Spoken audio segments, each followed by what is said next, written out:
الرجيم بسم الله الرحمن الرحيم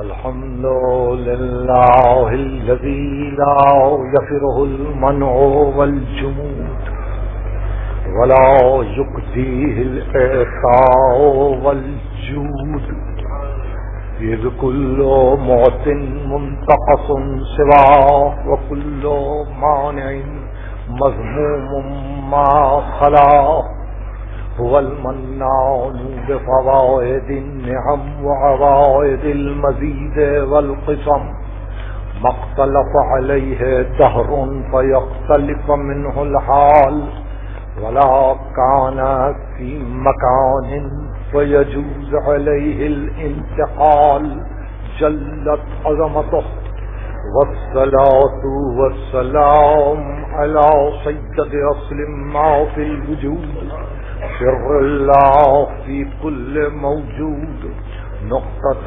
دائرة الوجود صاحب اللواء الحمد والمقام المحمود النبي الأمي المكي المدني العربي القرشي البصري الأبتهي التهامي الدافع جيشات الأباطيل والدامغ الصولات الأذاليل العبد المؤيد الرسول المصدق المصطفى الأمجد المحمود الأحمد أبي القاسم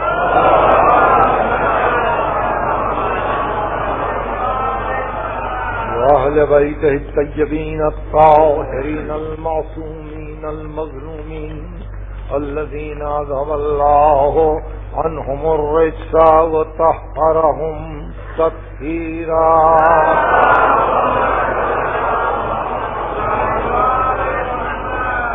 أما بعد فقد قال الله سبحانه وتعالى في محكم كتابه الحكيم ورفعنا لك ذكرك صلوات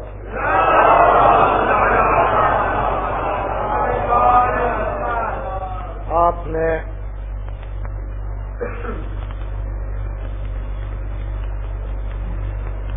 ان حضرات شعراء کو سنا ہے کہ جنہوں نے صحیح معنی میں مداحی ممدوح خدا کا حق ادا کرتے ہیں اور کچھ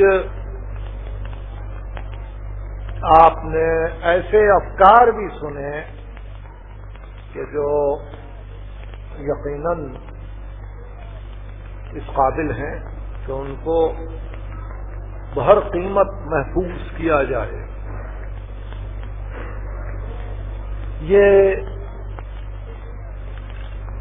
ایک ایسے وقت میں گفتگو ہو رہی ہے جبکہ میں اپنے آپ کو کسی مفصل اور طویل تقریر کے لیے آمادہ نہیں پا رہا ہوں اور پھر کل صبح ایک اہم فریضہ بھی میرے ذمہ ہے. اس لیے جو کچھ بھی گفتگو ہوگی وہ اختصار کے ساتھ ہوگی. پہلی بات جو یاد رکھنے کے قابل ہے وہ یہ ہے کہ 27 رجب روز بعثت رسول ہے، یعنی نبی مبعوث ہوئے، مبعوث برسالت، یعنی دعائے ابراہیم کی تکمیل ہوئی، یعنی خواب ابراہیم نے اپنی تعبیر پائی اور دعا یہ تھی کہ پروردگار میری ذریت ہمیں ایک امت مسلمہ قرار دے، وابعث فیہم رسولا منہم، یہ مقام بعثت ہے جس کو آپ سورہ جمعہ میں بھی پڑھتے ہیں، مگر اس طرح سے پڑھتے ہیں جہاں ذات واجب نے بعثت کی منزل کو بتلایا ہے کہ تسبیح اسی کی، یسبح للہ، بسم اللہ الرحمن الرحیم، یسبح للہ ما فی السماوات وما فی الارض، اللہ ہی کی تسبیح ہے، اگر زمینوں میں ہے اگر آسمانوں میں ہے۔ کون؟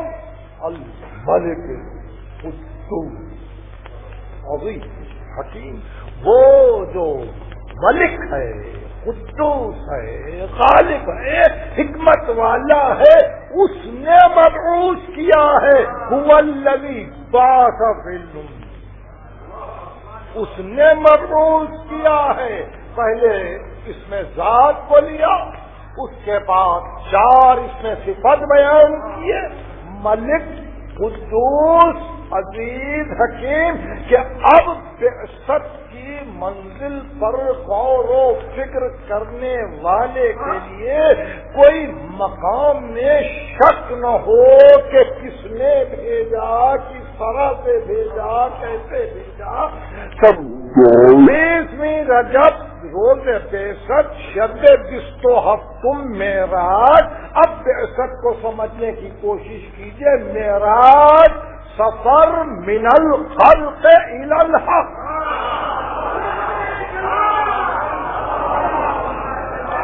معراج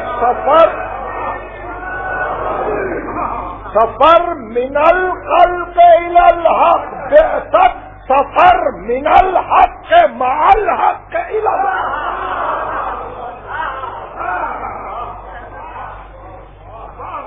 من الحق مع الحق، حق کے پاس سے چلے، حق کے ساتھ چلے، حق ساتھ ساتھ چلے، خلق میں آئے، یہ مقام ہے بعثت، یہ مقام ہے بعثت۔ تو منزل معراج وہ ہے کہ جہاں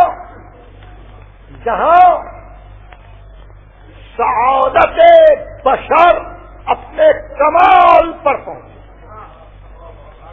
بعثت وہ ہے جہاں سعادت نو اپنے کمال پر پہنچے،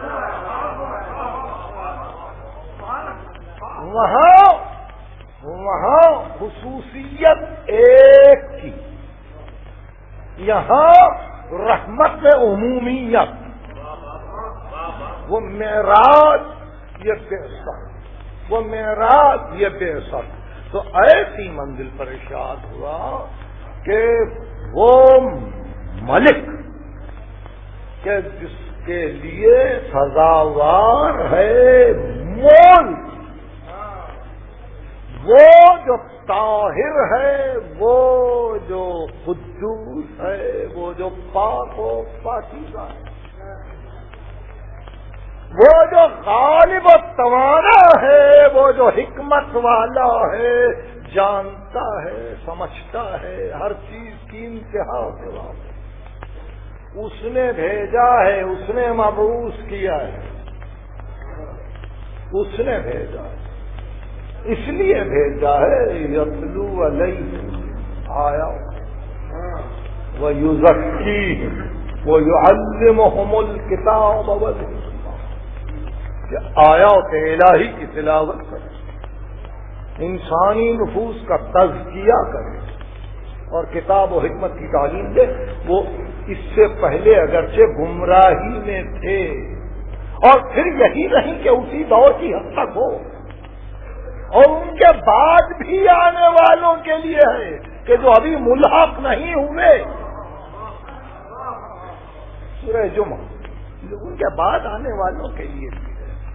تو میں ایسے محسوس کرتا ہوں کہ اب اس محفل کے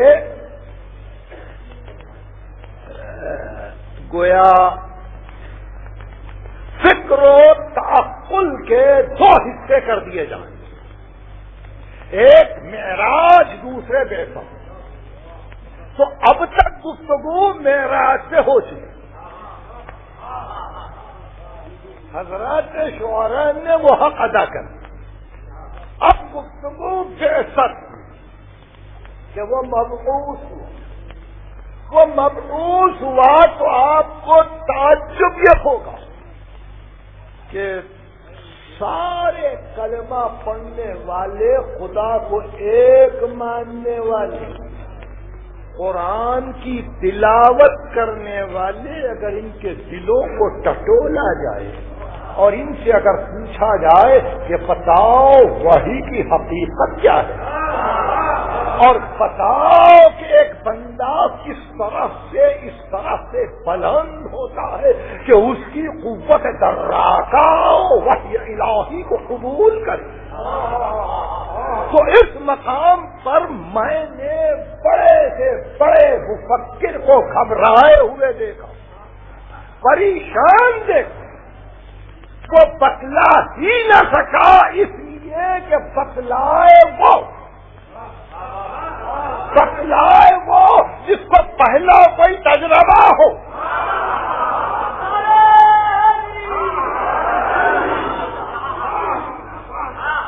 دیکھیے میں نے لفظ استعمال کیا جان بوجھ کر، یہ اقبال کے فلسفے مذہب کا نچوڑ ہے کہ جب انہوں نے وحی پر گفتگو کی تو انہوں نے کہا یہ ریلیجس ایکسپیرینس ہے، یہ ریلیجس ایکسپیرینس ہے، یہ فکر مذہب میں ایک تجربہ ہے جس کو وحی کہتے ہیں. وہ صرف اتنا کہہ کے رک گئے. مگر کوئی مسلمان اگر یہ پوچھے کہ کسی اور نے بھی یہ تجربہ کیا، کسی اور نے بھی یہ تجربہ کیا، تو مایوسی ہے. دعوی نبوت کرنے والے بہت سے آئے مگر کوئی یہ نہ کہہ سکا کہ یہ تجربہ میں نے کیا، یہ تجربہ میں نے کیا.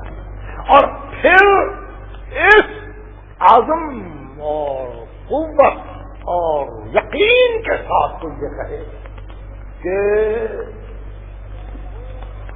میں نے ملک مقرب کو دیکھا، ملک مقرب نے مجھ سے باتیں کی، یہ حکم آیا، یہ ارشاد ہوا. یہ ارشاد میری تنہا سعادت کے لیے نہیں ہے، سعادت بشر کے لیے ہے، اس لیے سنا رہا ہوں. بہت توجہ نہیں سنی، تھوڑی سی. اس لیے کہ وہی شہد کی مکھی پر بھی آئی. وہ اوحا ربک الی النحل، سورہ نحل، ان اتخذی من الجبال بیوتا ومن الشجر ومما یعرشون. اور اللہ نے شہد کی مکھی کے دل میں یہ بات ڈال دی. اب یہاں یہ ترجمہ ہوا وحی کا. اوحا ربک الی النحل، اللہ نے شہد کی مکھی کے دل میں یہ بات ڈال دی کہ پہاڑوں کی چوٹیوں پر اور بلند مکانات پر یا بلند درختوں پر اپنے لیے گھر بنا. وَكُلِي مِن كُلِّ الثَّمَرَاتِ، اور ہر پھل کا رس لے لے. وَاسْلُكِي سُبُلَ رَبِّكِ ذُلَلًا، اور اپنے رب کی راہوں میں سر جھکا کر چل. اور اس کے بعد شہد کی تعریف. تو شہد کی مکھی کی طرف بھی اشارہ جو ہوا تو اس کو کہا وحی. راغب اصفہانی نے وحی کے معنی کیے ہیں کہ لغت عرب میں وحی کے معنی یہ ہے اشارہ سریری. تین رہے یہ آئی، ایک تیز اشارہ، ایک فوری اشارہ وحی. اور اس پر انہوں نے بحث کی ہے کہ اس کو اشارہ سری کیوں کہتے ہیں. آنے واحد میں اشارہ ہو، اس کو کہا وحی. تو شہد کی مکھی کی طرف وحی. اور پھر وہ اوحینا الی ام موسیٰ ان ارضعیہ، ہم نے موسیٰ کی والدہ کے دل میں یہ بات ڈال دی کہ اس کو پیٹ بھر کے سیر کر کے دودھ پلا دے. وَإِذَا خِفْتَ عَلَيْهِ فَالْقِيهِ فِي الْيَمِّ، اور اگر ڈرتی ہے تو دریا میں پھینک دے. اللہ تخافی ولا تحزنی، ڈرنا نہیں، محزون نہیں ہونا. اِنَّا رَادُّوهُ إِلَيْكَ وَجَاعِلُوهُ مِنَ الْمُرْسَلِينَ، ہم اس بچے کو لوٹائیں گے، مرسل بنائیں گے. مادر موسیٰ کی طرف وحی آئی تو مادر موسیٰ نبی نہیں ہے. آپ دیکھ رہے ہیں بھائی، شہد کی مکھی کی طرف وحی آئی ہے تو شہد کی مکھی نبی نہیں آئے. بڑی عجیب گفتگو ہے.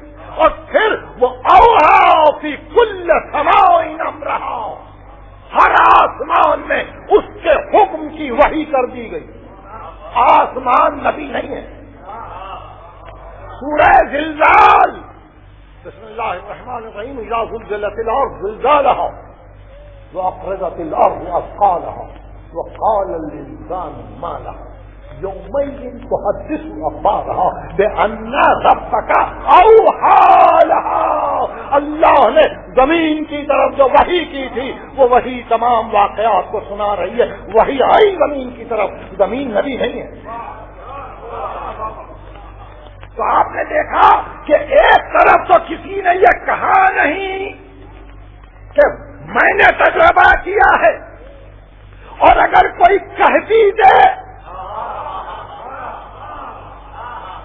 تو نبوت مسلم نہیں. اس لیے نہیں ہے کہ نہ شہد کی مکھی نبی ہے، نہ مادر موسیٰ نبی ہے، نہ آسمان نبی ہے، نہ زمین نبی ہے، مگر وحی آئی. تو اب پتا چلا کہ وہی نبوت کی شرط اسی وقت بنے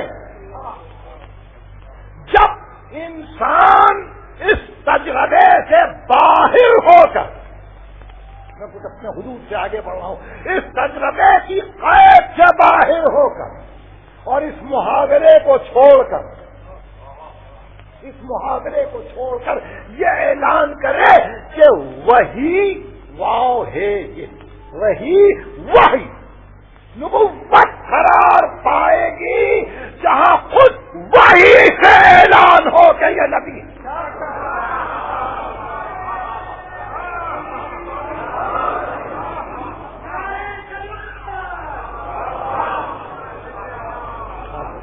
خود وحی سے اعلان ہو کہ یہ نبی ہے، یعنی خود وحی تحقیق کرے کہ یہ نبی ہے. تو ایسے موقع پہ اس کو کہیں گے کہ یہ مبعوث ہوا. ظاہر ہے کہ اس سلسلے میں مفصل گفتگو بھی ہو جائے گی، مگر میں چاہتا تھا کہ چند مقامات کو آپ غور و فکر کے ساتھ محفوظ رکھیں. بعثت اور تحدید یہ وحی کی طرف سے کہ یہ نبی ہے، یہ مرسل ہے. تو قطعی مرتبت پر وحی آ جانے کے بعد عقل محمد نے یہ نہیں کہا تھا کہ خدا ایک ہے. بڑی عجیب گفتگو ہے. سقراط کہتا ہے کہ خدا ایک ہے، مگر کبھی عدد میں مبتلا ہے، کبھی کثرت میں مبتلا ہے، کبھی شبہ میں مبتلا ہے، کبھی اس کے عدیل و نظیر میں مبتلا ہے، کبھی علت و معلول کی بحث میں مبتلا ہے. فلسفے نے حیران کر دیا ہے، اور جتنے فلسفی خدا کو ایک سمجھتے ہیں فکر میں مستقل نہیں ہے. اس لیے وحدت باری عقل انسانی کی تخلیق نہیں ہے. توحید الہی عقل انسانی کی تخلیق نہیں ہے. آپ تھوڑی سی ہے تاکہ کچھ تو آپ کو یاد ہے.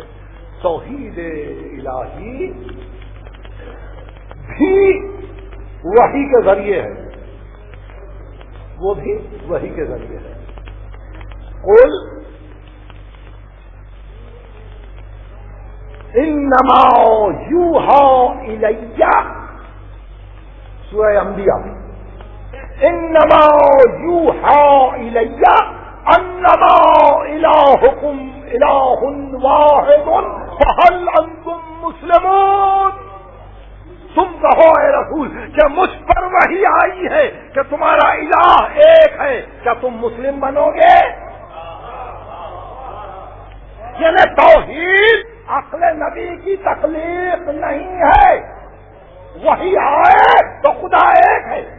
بالکل اسی طرح نبوت کے لیے مبعوث ہونا عقل میں آ نہیں سکتا جب تک کہ وحی نہ آ جائے کہ یہ نبی ہے۔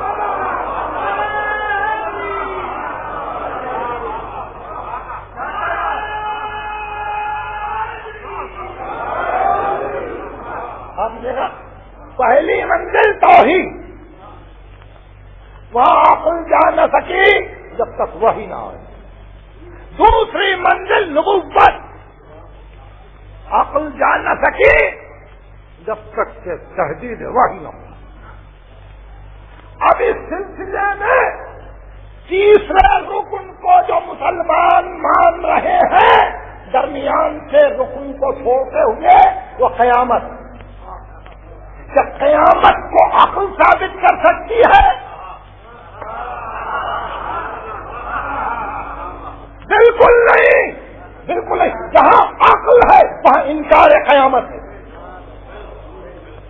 جہاں تعقل سے کام لیا کروڑوں انسان ہیں جو اس وقت اپنے آپ کو موحد کہتے ہیں، مگر کہتے ہیں کہ ایک ماسٹر مائنڈ ہے، ایک پرائم موور ہے، ایک میتھمیٹیکل تھنکر ہے، ایک نظام عالم کا خلق کرنے والا ہے جس نے خلق کر دیا، خلق کر دیا۔ اس کے بعد یہ تمام عدم ہو جائے گا، معدوم ہو جائے گا، ختم ہو جائے گا۔ اس کے لیے پھر اٹھایا جانا نہیں۔ ایک عجیب بات ہے، اس دن کو بھی کہا یوم بعث، ان کنتم فی ریب من البعث، اگر تم کو قیامت کے دن میں شک ہے تو پھر استدلال کیا سورہ حج میں کہ ہم نے تم کو پیدا کیا اور پھر اس طرح سے پیدا کیا، اس طرح سے پیدا کیا، تو ظاہر ہے تم کو موت آ جائے گی، پھر ہم تم کو اٹھائیں گے۔ تو قیامت کا یقین بھی وحی کے ذریعے ہوا۔ اصول دین کے 3 ارکان آپ کو وحی سے ملے، توحید بھی، نبوت بھی، قیامت۔ اگر عقل کسی کو نبوت دیتی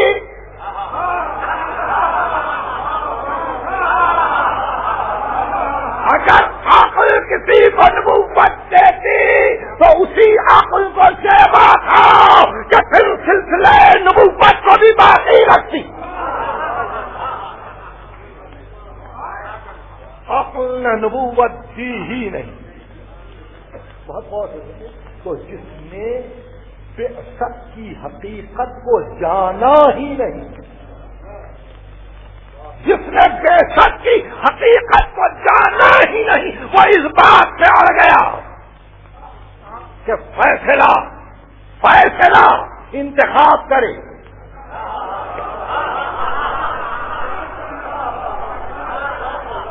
جس نے بعثت کی حقیقت کو نہیں جانا وہ اس بات سے اڑ گیا کہ اب فیصلہ نامزدگی پہ ہوگا۔ جو بعثت کی حقیقت کو جس نے جانا نہیں اس نے مسئلے کو شورا کے حوالے کیا اور کہا شورا جانے تم جانو۔ تو آپ نے دیکھا یہ انتشار اس لیے پیدا ہوا،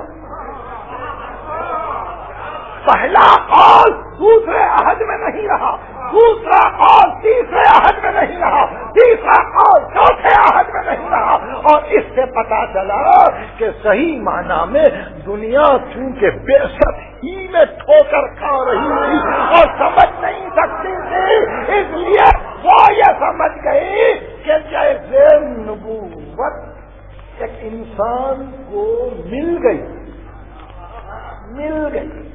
اس نے کام کی باتیں کی، کام بہت غور سے سنیے. اس نے کام کی باتیں کی, اس نے سعادت بشر سے گفتگو کی, اس نے انسان کو صلاح و فلاح کی راہیں دکھائیں. بالکل اسی طرح اب ہماری ذمہ داری یہ ہے کہ اس کے پیغام کو لے کے چلیں.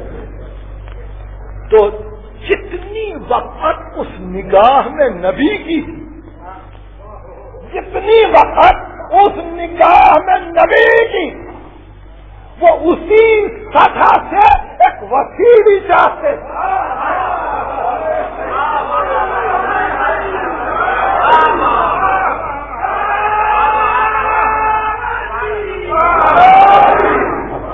اسی سطح سے ایک وسیع بھی چاہتے. اور ظاہر ہے کہ آپ کو یہ بہت عجیب و غریب واقعہ میں بتلا رہا ہوں. ایک بہت بڑا سوشیولوجی کا پروفیسر ہے کارل مانہیم, یہ جرمن ہے. اس کی کتاب مشہور کتاب ہے مین اینڈ سوسائٹی. اس میں مختلف امور کا بحث کرتے ہوئے قیادت پر بحث کرتا ہے اور کہتا ہے ہمیشہ یاد رکھو کہ اگر قیادت سطح عمومی سے بہت بلند ہو جائے تو جب بھی عوام نہیں مانیں گے. یہ اس نے طے کیا ہے کہ اگر قیادت سطح عمومی سے بہت بلند ہو جائے تو عوام کبھی نہیں مانیں گے.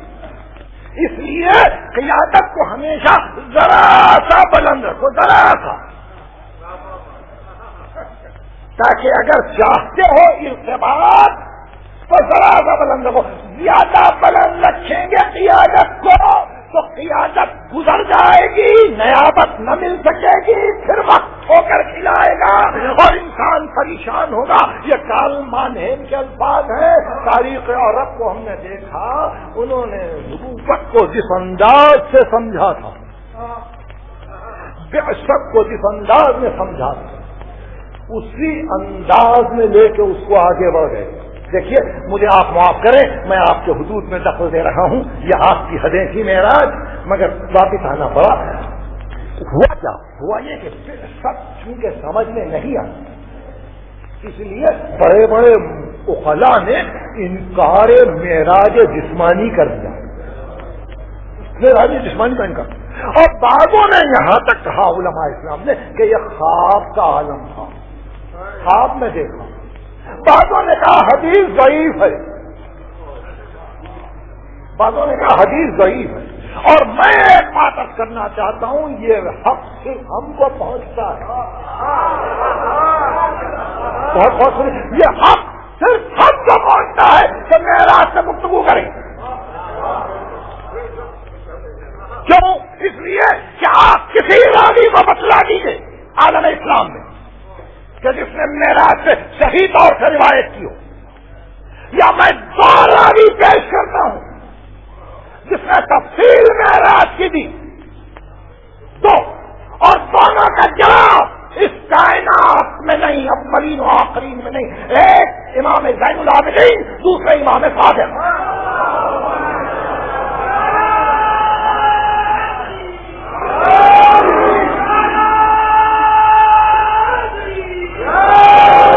یہ معراج کے ہمارے پاس دو راوی, انابی انجبی, گھر کی باتیں ہیں, کوئی اور کہہ نہیں سکتا. تو امام سید الساجدین راوی ہیں, اور اس طرح سے راوی ہے کہ زید شہید نے پوچھا ہے کہ معراج کی تفصیل دیجیے, تو آپ نے تفصیل دی, پوری مکمل تفصیل. تو دادا نے جب گفتگو معراج پہ مفصل کی تو پوتے نے یعنی صادق آل محمد نے ارشاد فرمایا کہ جو معراج اور قیامت کا منکر ہو وہ ہم میں سے نہیں ہے.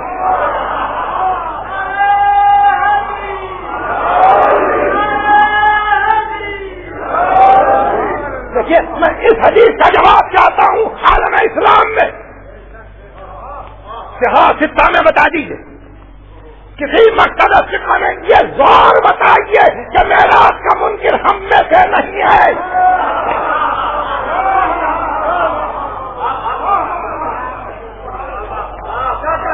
کی ایک حدیث ہے، مگر یہ زور دیکھیے معراج کا منکر ہم میں سے نہیں ہے، مگر میں سیدھے چاہ رہا تھا کہ معراج اور قیامت یہ دو لفظ کیسے ساتھ لیے، یہ دو لفظ کیسے ساتھ لیے، کیا بات تھی؟ معراج کا منکر اور قیامت کا منکر، عجیب بات یہ ہے کہ یہ دو لفظ اس لیے ساتھ آ، یہ دو لفظ اس لیے ساتھ آ کہ معراج سیر بشر کا وہ کمال ہے کہ جہاں مکان اور زمان کے حدود مٹے، جہاں امروز اور فردا غائب ہوئے، اور جہاں نگاہ رسول نے ظہر کو دیکھ کے عقبہ کو دیکھا،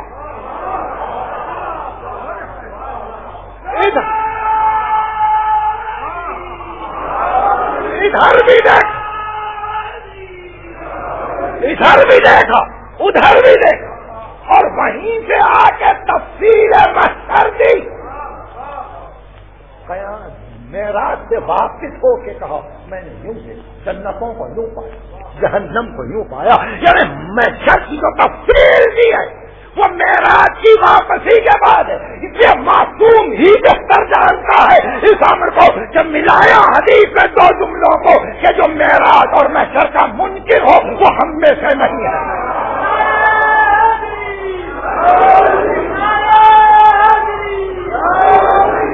تو بہرحال میں نے تقریر ختم کی، میں پھر اس منزل اول پہ آ رہا ہوں اور چاہتا ہوں کہ آپ اس کو سمجھیں۔ توحید عقل بشر کی تخلیق نہیں ہے، نبوت کسی منزل پر بھی انسان کے اختیار میں نہیں دی گئی،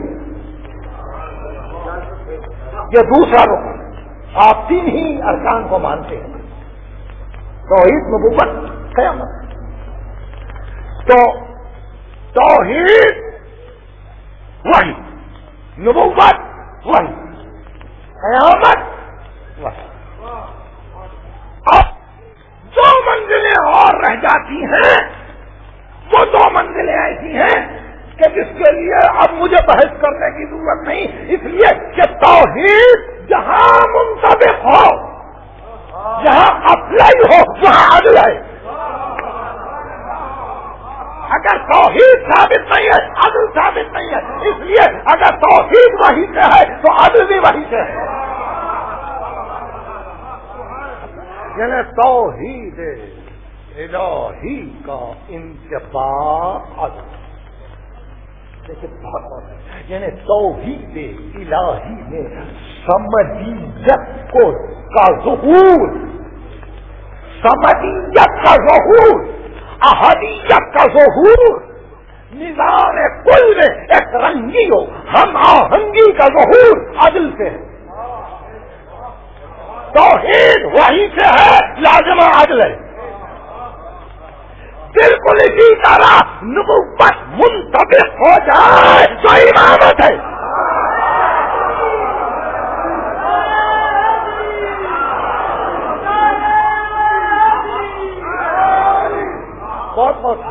نبوت منطبق ہو جائے، اپلائی ہو جائے، انتباق پا جائے تو امامت۔ یہ اس لیے نہیں کہہ رہا کہ اس دور کی باتیں نہیں، یہ اس دور ابراہیمی کی باتیں، دور ابراہیمی کی باتیں ہیں کہ جہاں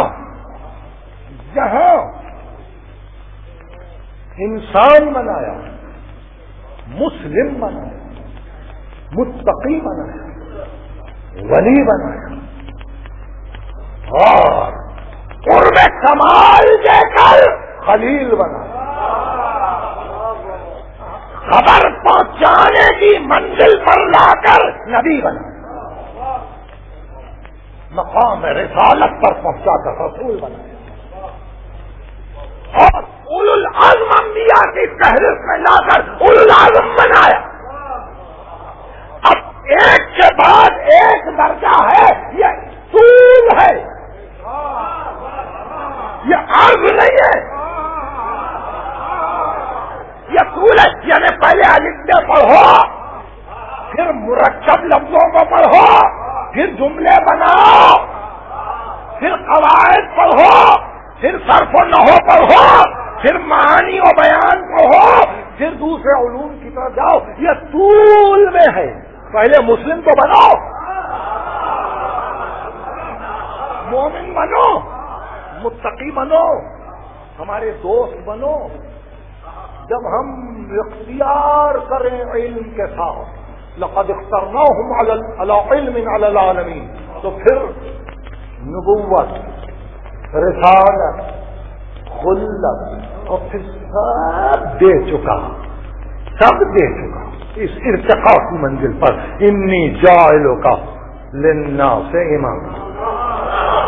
اب آپ بتلائیے خدا کے لیے کیا عقل کی تخلیق ہے یہ؟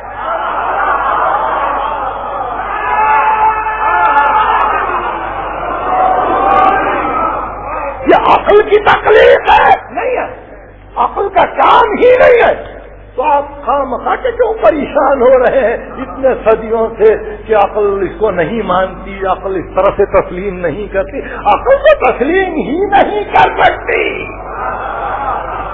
عقل تو مان ہی نہیں سکتی. اس لیے کہ اگر توحید کو عقل نہ جانے، اگر رسالت کو نہ پہچانے، توحید کے انتباہ کو نہ جانے اور رسالت کے اپلیکیشن کو نہ پہچانے، تو ظاہر ہے کہ وہ سلسلہ فکر باطل ہو رہا ہے، سلسلہ فکر باطل ہو رہا ہے. تو یہ مقام بعثت ہے، یہ مقام بعثت ہے کہ روز اول جب حکم ہوا کہ ہم نے مبعوث کیا، تو اسی وقت وہی آئی کہ اب 10ویں ہجری کا انتظار نہیں ہے.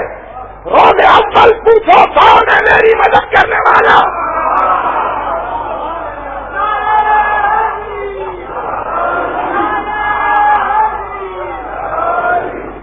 کون ہے میری مدد کرنے والا؟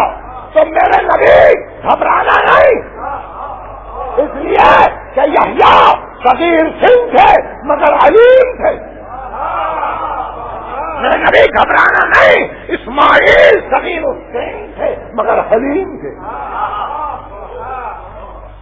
میرے نبی گھبرانا نہیں، عیسیٰ گہوارے میں تھے مگر نبی تھے.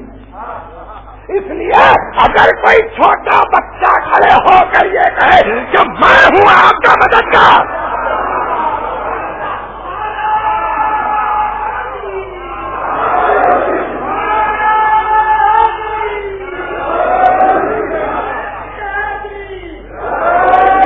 تو اس کو جانو کہ انتباہ رسالت اور یہیں بعثت اپنا کمال پاتے. ہو گئی گفتگو، میں نے تقریر ختم کی. انشاءاللہ وقت رہے تو پھر یہ گفتگو رہے گی، مگر ایک بات آخر میں وہ یہ کہ میں آج نبوت اور بعثت کے سلسلے میں مختلف کتابوں کو دیکھ رہا تھا، مختلف مباحث کو دیکھ رہا تھا، اور مجھے یاد آیا کہ ایک عنوان صحیح مسلم میں بھی قائم کیا ہے بعثت رسول کا، کہ رسول کیسے نبی ہوئے. ختم مطلب کا نام لیا اور کہا کیسے نبی ہوئے یا کیسے رسول ہوئے.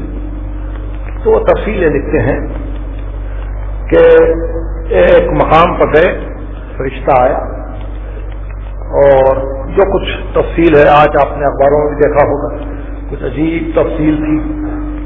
بہرحال وہ جتنی چیزیں ضروری تھیں معراج میں بھی اور جتنی چیزیں ضروری تھیں نبوت کے عطا کرنے میں بھی، وہ سب رسوم بتلائے گئے کہ یہ ہوا یہ ہوا یہ ہوا، اور اس کے بعد نبوت عطا.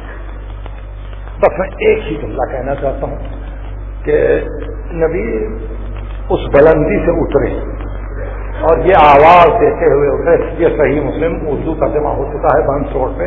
یہ آواز دیتے ہوئے اترے، عبد المطلب کی اولاد، میں اللہ کا رسول ہوں، اللہ کو ایک جانو، تم کو آتش جہنم سے کوئی بچا نہ سکے گا. اے عبد المطلب کی اولاد، اللہ کو ایک جانو، تم کو آتش جہنم سے کوئی نہ بچا سکے گا جب تک کہ تم اس کو ایک لے گا۔ اس کے بعد دوسرا جملہ، اے محمد کی بیٹی فاطمہ، اللہ کو ایک جانو، تم کو آتش جہنم سے کوئی نہ بچا سکے گا اگر تم کو اس کو ایک نہ مانو۔ میرا مقصد حاصل ہو گیا، میرا مقصد حاصل ہو گیا۔ روز بے شک یعنی 23 سال کا زمانہ پورا ابھی باقی ہے، پہلا دن ہے بے شک، اور پکار رہے ہیں محمد کی بیٹی فاطمہ۔ تو اب ملت تصفیہ کرنے کے اس وقت کتنی اور بیٹیاں تھیں؟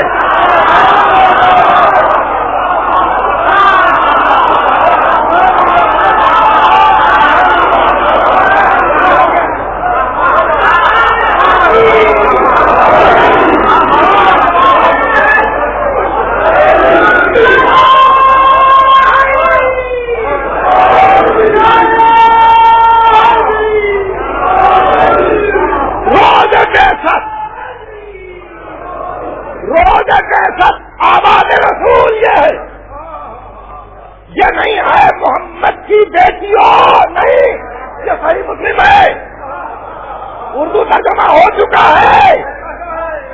یعنی ایک بیٹی اس دن بھی